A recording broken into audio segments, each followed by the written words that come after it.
Regain d'insécurité persistante dans le Haut-Katanga, doublé d'une dose de tribalisme. Voilà le tableau sombre qui se dessine dans cette partie issue du démembrement dans l'espace Katanga, alors que s'ouvrent en même temps des voies vers les négociations pour la réconciliation des notabilités de cette partie du pays. Autant des sujets à développer avec notre invité du jour, honorable Serge Condé Chembo. Vous êtes député national élu des Sakania, rapporteur du groupe parlementaire PPRD au sein de l'Assemblée nationale. Bonjour. Bonjour. Qu'est-ce qui se passe réellement dans cette partie du pays, précisément dans le Haut-Katanga, à Lubumbashi? On sait que cette ville était avant réputée d'être une ville pacifique, mais il ne se passe plus une semaine sans que l'on enregistre des tueries. C'est quoi la situation? Oui, comme vous le savez, Lubumbashi est devenue une très grande ville.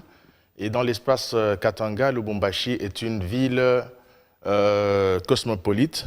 Du coup, nous recevons beaucoup de nos compatriotes qui viennent de tous les coins vers chez nous. Et comme Lubumbashi est réputée ville très hospitalière, on ne sait pas dire non à tout Congolais, parce que l'article 30 de la Constitution de notre pays permet à tout Congolais qui veut s'installer sur le territoire national de s'y installer, de construire sa maison, de circuler comme il veut. Mais nous remarquons que nos compatriotes qui viennent à Lubumbashi viennent avec une autre éducation que l'on n'avait pas dans le temps. C'est-à-dire, à l'époque, comme vous venez de le signaler, Lubumbashi était une ville très paisible. On ne connaissait pas des viols, on ne connaissait pas des vols, on ne connaissait pas des crimes. Mais aujourd'hui, nous avons Oui, bien sûr, nous avons une nouvelle culture qui vient de s'installer, malheureusement, dans la ville, dans la paisible ville de Lubumbashi. Eh bien, moi, je pense qu'il est grand temps que l'État ouvre l'œil, parce qu'il y a un système qu'on doit instaurer à tous les niveaux. Qu'est-ce qui devait être fait? Parce que visiblement, toutes les démarches ou les stratégies mises en place par l'autorité, on peut dire, tant provinciale que nationale, ne marchent pas. On a vu plusieurs fois le ministre national de l'Intérieur organiser des missions dans cette partie du pays. Malheureusement, malgré ses promesses, malgré le renforcement des effectifs de la police nationale congolaise ou les renforcements de leurs capacités, il n'y a pas de résultats. Qu'est-ce qu'il faudrait faire concrètement? Moi, je pense qu'il faudrait que l'État prenne ses responsabilités. Nous avons dans le temps, je pense que c'était au mois d'août de l'année dernière, quand on a tué les jeunes militants des Bakata Katanga, nous, en tant que députés nationaux, élus du Haut-Katanga, avions demandé qu'une enquête soit diligentée et que des responsabilités soient établies à tous les niveaux. Le vice-premier ministre de l'Intérieur est venu à Lubumbashi, dans une méga délégation accompagnée de quelques officiers de l'armée et de la police, et même le ministre de la Défense était de la partie. Faisait partie de la délégation. Bien sûr, faisait partie de la délégation. Nous avons discuté, nous avons demandé que les responsabilités soient établies. Eh bien, la méga délégation est rentrée à Kinshasa. Jusqu'à aujourd'hui, nous n'avons jamais eu de suite. Et ça, ce n'était qu'un seul cas. À part ce cas, Madame Feza, nous avons d'autres cas qui s'en suivent. Et vous êtes sans ignorer que c'est chaque nuit qu'il y a des tueries, c'est chaque nuit qu'on viole. Et la population maintenant a tendance à se prendre en charge. La population a tendance à se prendre en charge parce qu'elle se dit que c'est une nouvelle culture qu'elle est en train de recevoir. Et je pense que si l'État ne prend pas ses responsabilités, nous risquons d'être ou de nous exposer à des violences communautaires qu'on ne saura pas gérer. Qu'est-ce que vous avez fait au niveau de l'Assemblée nationale en tant qu'élu de cette partie du pays? En tant qu'élu, nous essayons de mettre tous les dirigeants ensemble. Nous avons interpellé plusieurs fois le vice-premier ministre et ministre de l'Intérieur. Nous l'avons visité à plusieurs reprises à son cabinet. Au niveau de la province, nous avons vu le gouverneur de province à plusieurs reprises. Nous avons eu des séances de travail. Je pense que le gouvernement provincial est en train de faire son travail.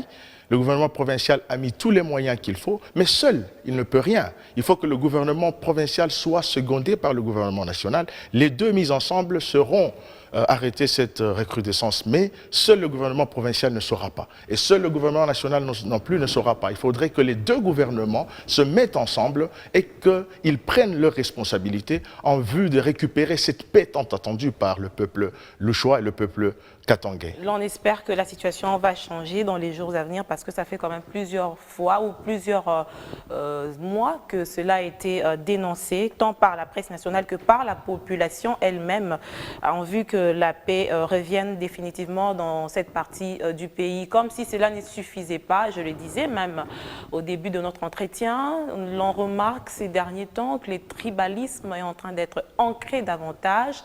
Au niveau de Kasumbalesa, il y a un désordre qui ne dit pas son nom. Qu'est-ce qui se passe? Vous êtes élu de Sakanya, vous maîtrisez quand même ce côté-là. Vous pouvez nous dire ce qui se passe à Kasumbalesa? Oui, merci beaucoup. Vous savez, Kasumbalesa est la plus jeune ville de la République démocratique du Congo, sur le plan constitutionnel.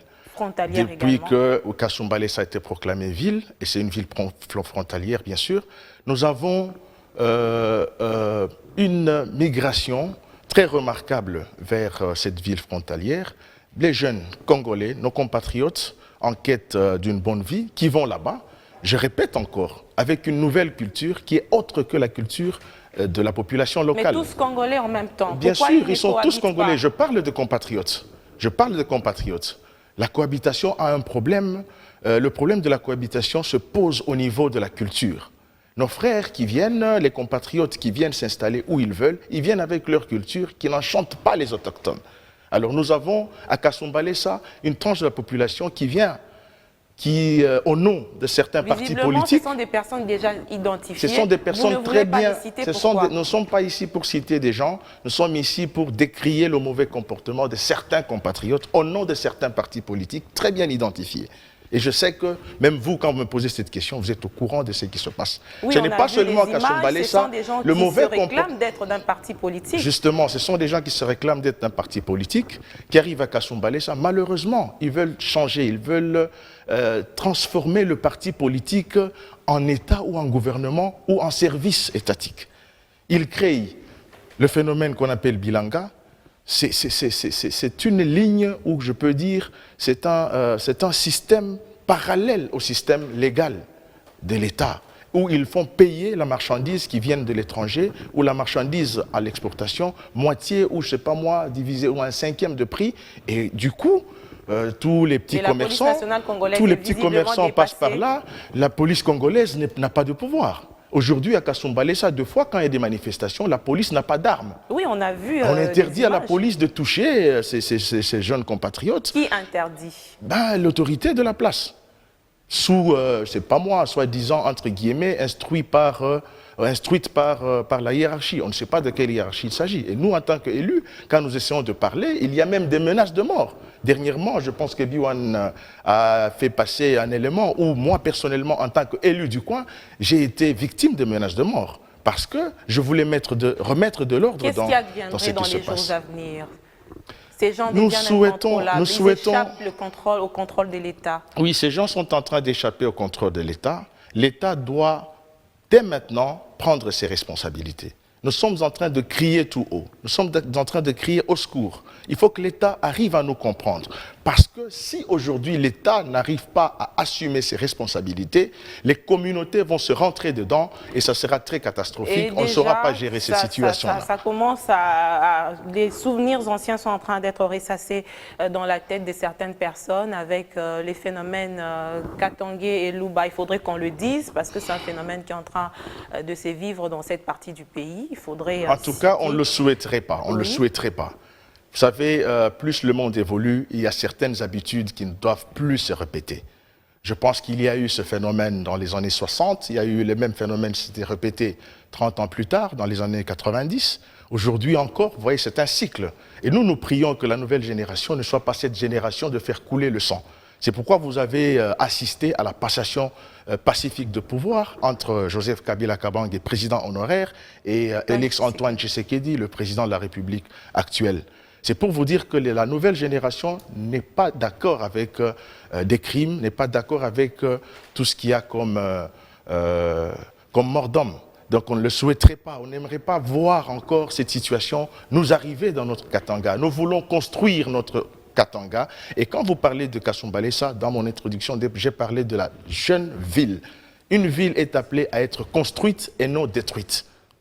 Et pour finir, j'ai parlé des négociations qui ont été entamées pour réconcilier toutes les notabilités du Haut-Katanga, des négociations parfois pas très faciles. On a eu écho qu'il y a eu des blocages chez certaines notabilités, reste encore à vérifier.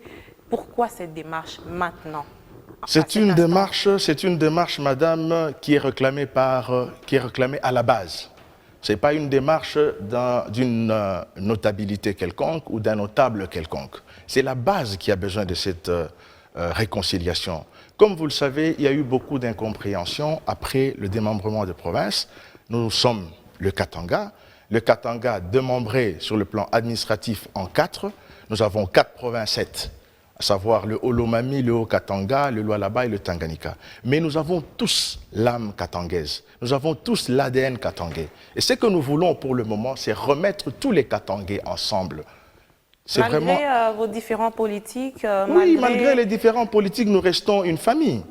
Vous savez, chacun peut choisir le parti politique de son choix. Nous ne sommes pas obligés tous d'appartenir à une famille politique. Est-ce que c'est une démarche qui va aboutir quand on sait qu'il y a des cœurs qui ont été réellement blessés? Non, il n'y a pas de cœurs qui ont juré, oui, ce n'est pas le moment de citer les noms, mais il y a des gens qui ont juré qu'ils ne vont pas parler avec telle personne, bien qu'étant de la même province. Dans une famille... Pour des buts, pour des finalités politiques, justement, dans une famille, il y a toujours eu des différends.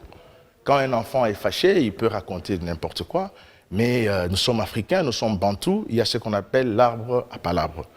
En fin de journée, il y a des sages qui peuvent vous remettre tous ensemble autour d'une table, vous parler, vous vous regardez droit dans les yeux et vous arrivez à trouver des solutions. Ce que nous recherchons aujourd'hui, nous, Katangais, c'est l'unité pour développer notre espace.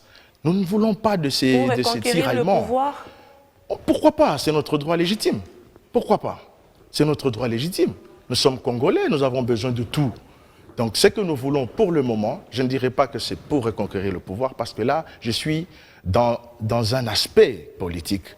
Mais la réconciliation ne tourne pas seulement autour des politiques, c'est aussi autour de tout ce qui est communauté. Donc la population du Katanga, à la base, réclame cette réconciliation pour que nous soyons un peuple uni au nom du Katanga. Ça va marcher, je vous rassure. Merci, honorable Serge Condé Chembo. Je rappelle que vous êtes député national élu des Sakanya au sein de l'Assemblée nationale. Vous êtes également rapporteur du groupe parlementaire PPRD au sein de l'Assemblée nationale également. Madame, Messieurs, merci de nous avoir suivis.